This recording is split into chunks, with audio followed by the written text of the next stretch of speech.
Bank balance जैसे plus या minus होता है, ऐसे ही टाइम मैनेजमेंट भी डेबिट और क्रेडिट होता है।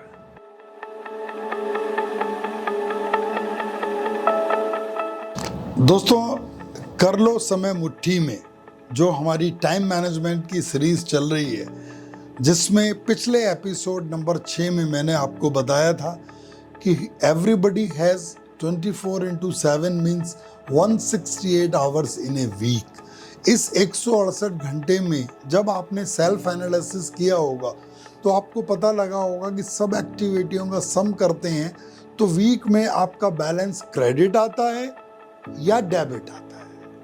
यदि क्रेडिट आता है यानी आपके पास 168 घंटे में से कुछ टाइम बचा है तो उसको आप सेल्फ अपग्रेड में लगाइए, किसी नई हॉबी में लगाइए, वर्थफुल लोगों से मीटिंग में लगाइए, कुछ conferences, seminars, webinars, online training attend करिए, जिससे आपकी स्किल बढ़ेगी और आप और प्रभावशाली हो जाएंगे। लेकिन यदि आपका बैलेंस डेबिट में आ रहा है, इसका मतलब आप 168 आवर्स से ज़्यादा की आपकी प्लानिंग हो रही है, तो इसका मतलब ये है कि आप एक उधार की ज़िंदगी जी रहे हैं। जैसे ही हमारी बैलेंस शीट होती है, बैंक स्टेटमेंट होता है, ऐसे ही दोस्तों हमारा टाइम का भी डेबिट क्रेडिट है।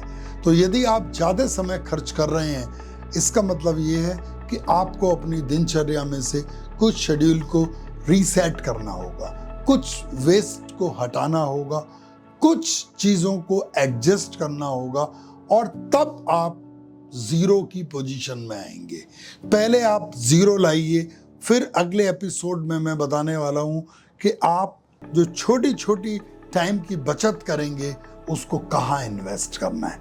बने रहिए हमारी सीरीज के साथ। आज एपिसोड नंबर 7 लेके आपके साथ में आया हूं और मुझे उम्मीद है अभी तक के 6 एपिसोड यदि आपने देखे हैं तो आपको टाइम के बारे में कुछ ऐसे फैक्ट्स, फिगर और रोचक चीज़ें पता लगी होंगी जिससे आप अपनी लाइफ में कुछ कमाल कर सकते हैं, कुछ धमाल कर सकते हैं। तो कर लो समय मुट्ठी में।